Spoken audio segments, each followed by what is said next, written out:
Hey guys, welcome back to my channel.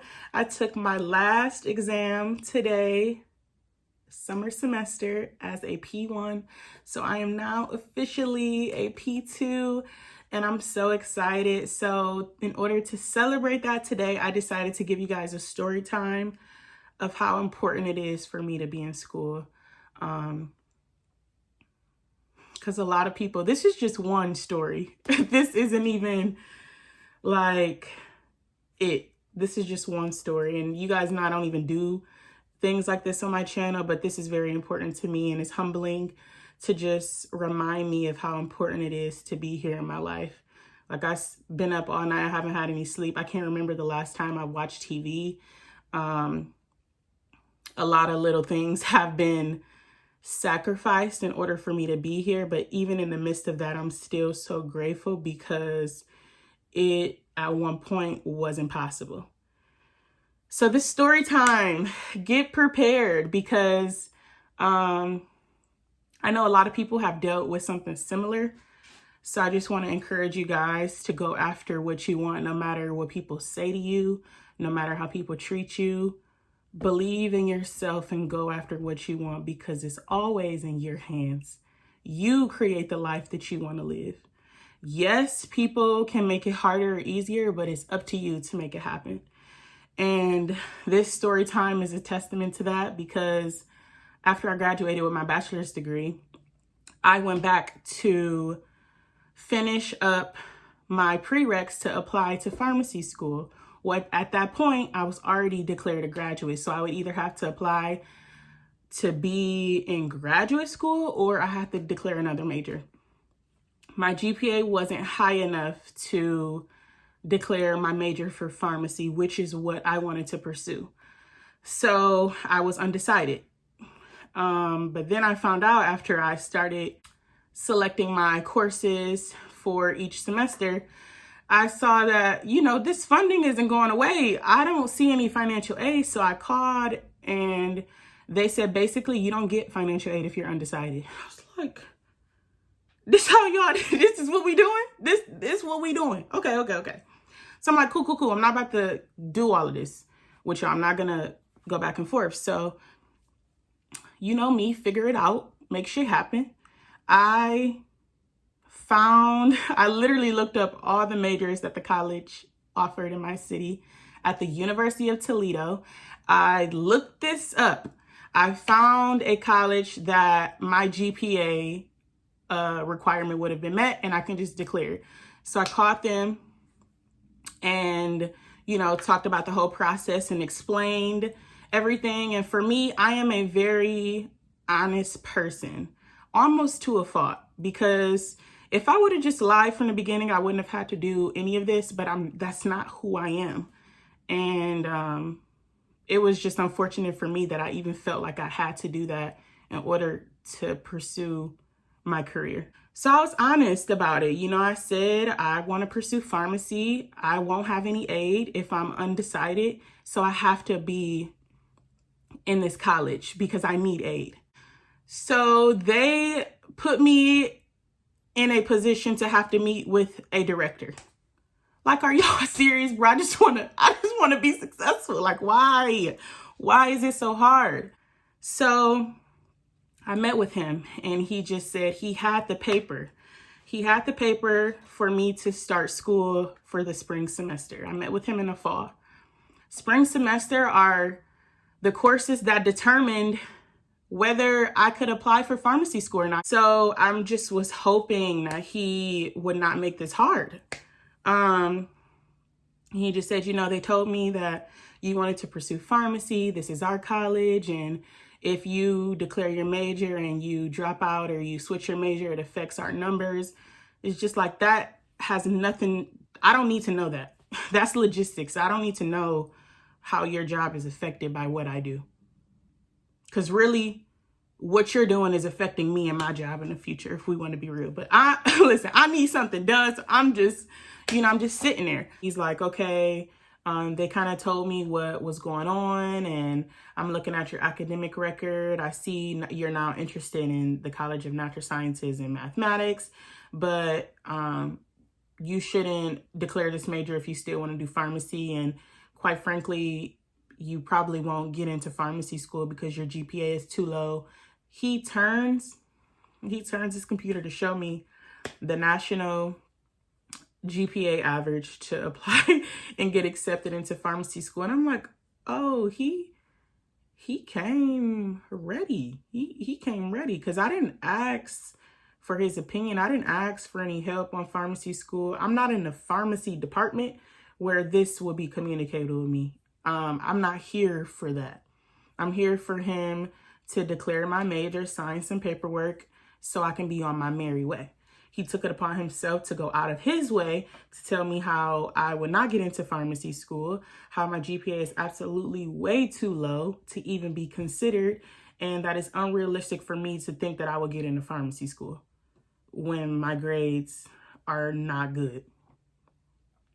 I was like, oh, you director, you for real? He was for real.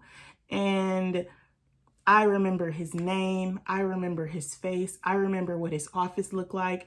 I remember his voice. I remember his mannerisms. I remember him like he was either a family member or a person that I was in a relationship with. I remember him because he had such an impact on me. I've never been discouraged and disrespected to my face the way he did it. Never in my life. I've been kicked off of some positions when I was in high school. I've been kicked off of things, but I've never been told what it is I can't do. I've never been told what I'm capable of, what would never, like nobody has ever done that. 16 and pregnant to now, people may have said stuff behind my back and it's gotten back to me, but nobody has had the balls to say it to my face. But him as the director did. And I was so taken back because I'm just like, you're supposed to be different. You have the power, the authority to be better. And this is what you choose to do with that. And I was just so like shaking because I'm ready to defend myself. I'm ready to say what I've been through as a reason to why my grades are the way they are. But I don't have to explain that to anybody. And quite frankly, my story should not matter enough for you to treat me any different or have consideration or human decency towards me. I didn't take the time to explain to him that I was 16 and pregnant. That is even a blessing that I graduated with my bachelor's, that I graduated from high school. And that this is, if I was able to do that, that's attainable too, for me to reach these goals. I didn't take the time to explain that to him because it shouldn't matter. It doesn't matter if I started off struggling and I'm recovering. It shouldn't take me to say I'm a teen mom, or somebody lost a parent, or they were orphans, or their parents were drugged. It shouldn't take a sad story for you to be empathetic and know that life happens. It shouldn't take that. So I didn't share anything. You know, I went there to declare my major and get A. And that's what I left with. And as soon as I left, I called my mom as I'm walking to my car, and I was in tears. Not because of how he disrespected me, but how grateful and joyful I was to get A, even though this is what it took. Like I had to jump through hoops, go through so many steps, and remind you, spring is around the corner. If he would have stalled the meeting, it would have been too late for me to start school at this point. Like that's how close the spring semester was to starting. If he would have scheduled the meeting and rescheduled it, like there's so many things he could have did, even though it's illegal, even though if somebody declares their major and they meet all the requirements, they have to sign off.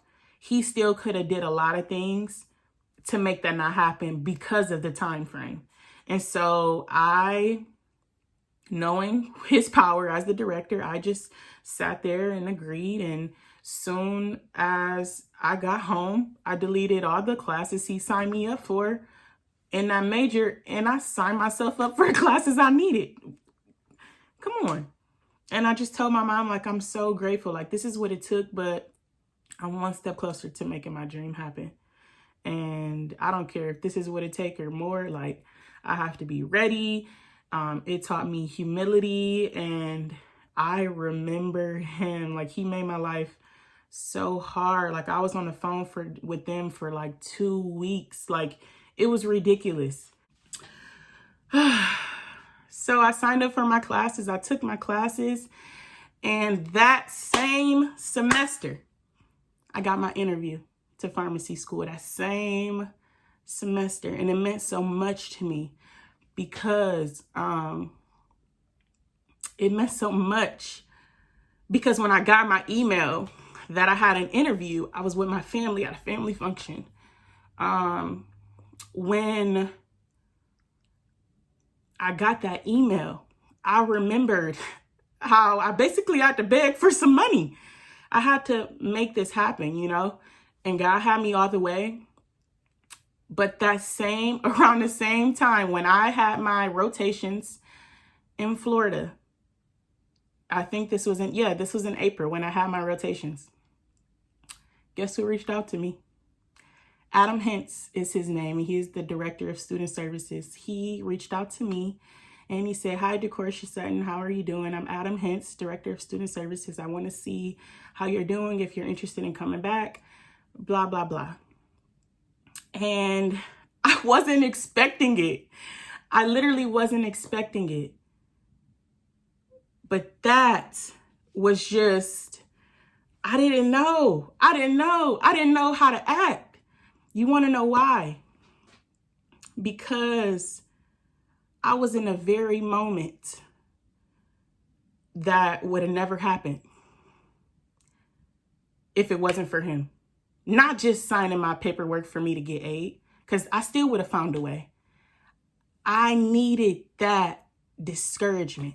So when I got the message from him, as I'm in my rotations for pharmacy school with my white coat on, I got so emotional because it was exactly a year after I got my acceptance. It was the same, probably 2 days apart, the same week.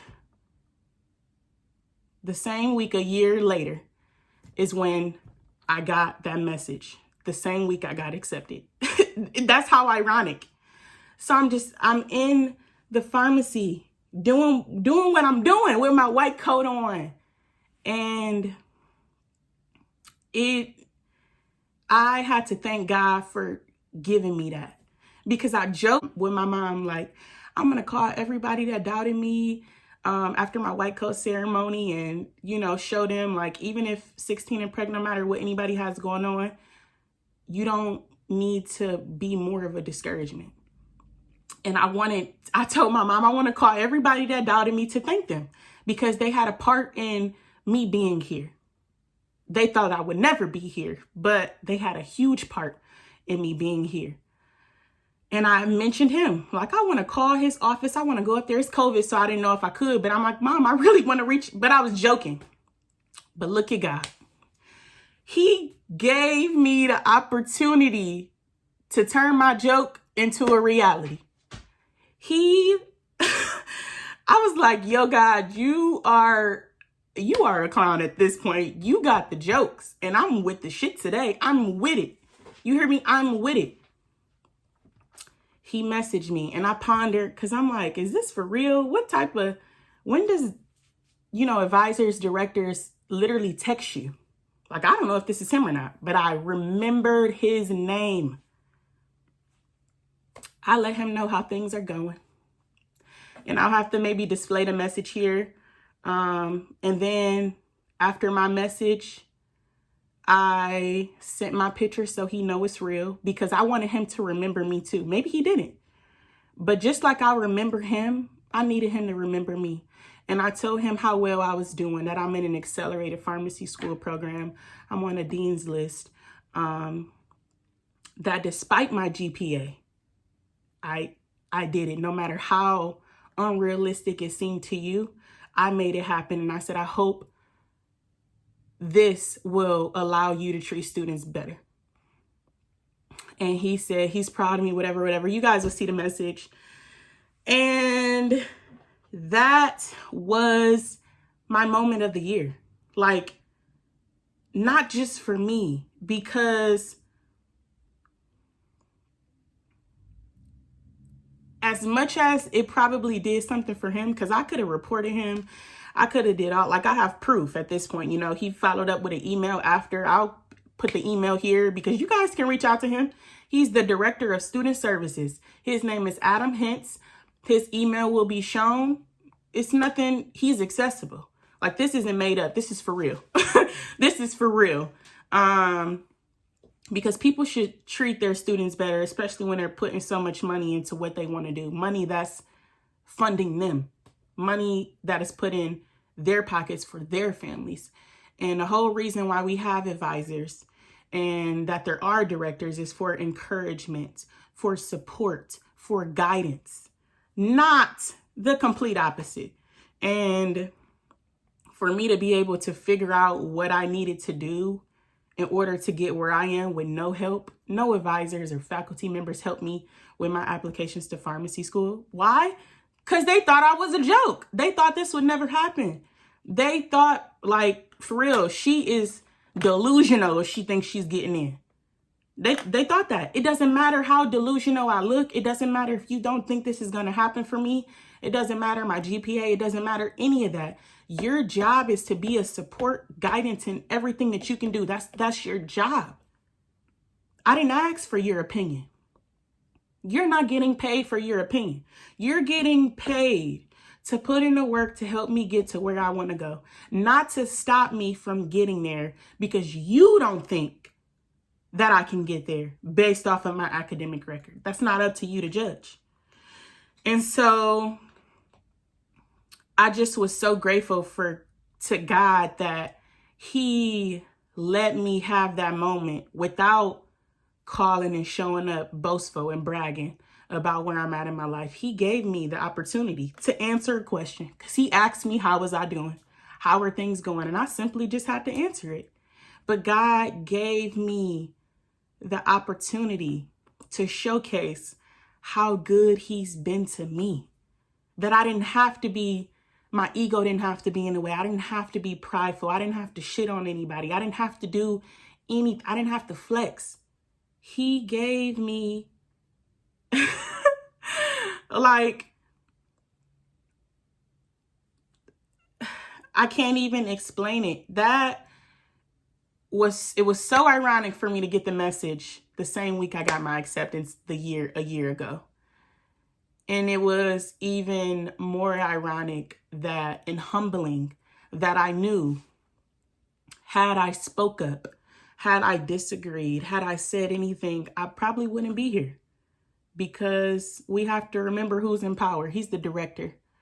He could have did anything, right? Even if it was illegal or whatever, he still could have stopped me from getting here. So sometimes we do have to shut up. Sometimes we can't say what we want to say. And in that moment, I couldn't defend myself. There was no reason for me to. I needed to get what I came for. I left and I made it happen. And it really is a testament to God. They always say, let go and let God, right? And I just want to remind you that doesn't mean sitting back and doing nothing. That means you let go of the worries. You let go of the doubts. You let go of all of that. And you solely focus on God and believe in him enough that he's going to make it happen, even when it seems impossible. Because trust me, this was impossible. You see me on paper, this was impossible. You heard my story, me being 16 and pregnant, it's impossible. But to God, I'm telling you, like, and this is just one story of honestly so many. I literally could write a book. I could write a book. There's just so many parts of this story, but that particular one meant so much to me. For me to be exactly where I knew I would always be And the moment I got that message from the person that told me to my face that I would never get there, you know how empowering that was, how grateful I was. I am not even an emotional person, and I couldn't keep it together in the pharmacy. I would literally walk to a different corner and just still get emotional, get to shaking, walk to another, like I'm where I knew I would always be. I have this coat on that I always envisioned. I have the grades you never thought I would get. I am doing everything I knew that I could do despite my circumstances, despite what I look like on paper, despite anything, because of God. And I am now in my P2 year. Just doing so much more than I thought that I would do. Guys, I'm telling you, God is for real, and I hope that this message helps you believe that. I hope that this story time gives you the confidence, self-esteem, self-worth that you need to know that you literally can do anything. Anything you want to do. It's up to you. It's up to your hard work. It's up to your determination. It's up to your perseverance. It's up to you. Don't stand in your own way, because we have enough people trying to do that for us already. Pick yourself up and keep it going. People hate to see it. They hate to see it. They just have to keep hating, because we're going to continue to make this happen. And God has put me in so many positions to not only change my narrative, but to change the narrative of people that look like me, of other young moms that are like me as well. Pharmacy students, if your GPA isn't where you think it should be, whatever, it won't hurt to try. And it also won't hurt to try multiple times. Luckily, this was my first cycle applying to pharmacy school, and I got accepted because of God. And but I just want you guys to know, like, it's never an end all be all. Never. Every door closed and discouragement is another door opened. With this school year coming up, I just want to encourage you guys to go after what you want. You still have time to change those classes to what you want to change into, even if your advisor set you up for something you don't want to do. There's still some time. Believe in yourself. Release the anxiety and the worries, and just know it's already done. If you believe in God, you believe in yourself, there's nothing you can't do. Keep doing what you're doing. I will see you guys in my next video. Bye.